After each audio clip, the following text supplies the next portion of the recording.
xibaar yu wér te wóor ca tàng ba abonnez-vous pour ngeen di mën di jot suñuy vidéo. dal leen ak jàmm seen chaîne bi di Buzz 221 HD ki di Diomo Souaré di akub député biir assemblée nationale waaye tamit daal di nekk vice président ci groupe parlementaire bi ñu dippee Takku Wallu Sénégal te président Macky Sall daal di koy jiite yëkkati na ay kàddu daal di amal akub bilan daal di koy jëmale ci lépp lu daal di nekk taxawaayu El Malick Ndiaye ca biir assemblée nationale ginnaaw bañ fi sampee 15e législative bi ba bañ amalee clôture de la session ordinaire unique si li ni mel buñ sukkandikoo ci Diomo Souaré ne kii di El Malick Ndiaye di président de l' assemblée nationale lenn rek la koy ŋàññee te moom mooy que ne kookee dafa war a jël hauteur bañ a di intervenir ci débat yi nga xam ne moom la député yi di amal biir assemblée nationale ndax ne bu député yi nga xam ne dañoo daal di féeteew ci opposition bi ci réew mi di Sénégal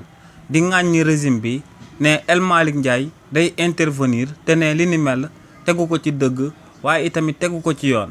waaye tamit kii di Diomo Souaré daal di wëyal ne lu leer ba am moom mooy que ne ci 15e législative bi daal dina ciy nemmeeku ay député yu digne yi nga xam ne dañuy représenter dignement gox yi nga xam ne ñoom ñoo leen daal di tabb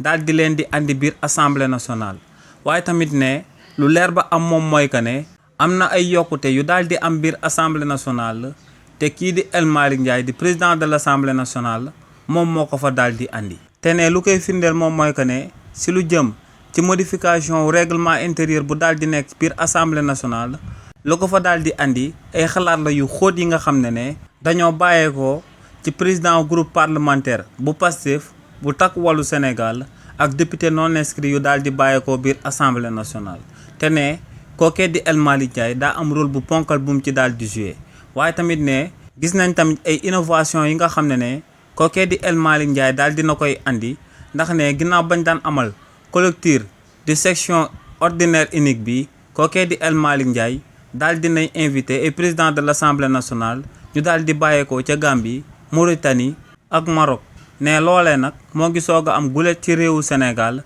te ne innovation boobee kii di El Malick Ndiaye de président de l' assemblée nationale moom moo ko fi daal di amal. kii di Diomo Souaré daal di wéyal ne donc lu leer ba am moom mooy que ne taxawaayu El Malick Ndiaye jëmale ko ci intervention yi muy amal ci débat yi nga xam ne député opposition bi dañ koy daal di amal ne loolee da ko war a daal di bàyyi waaye tamit ne reconnaître na que ne kookee di El Malick Ndiaye day àddu bu baax a baax di laaj xalaatu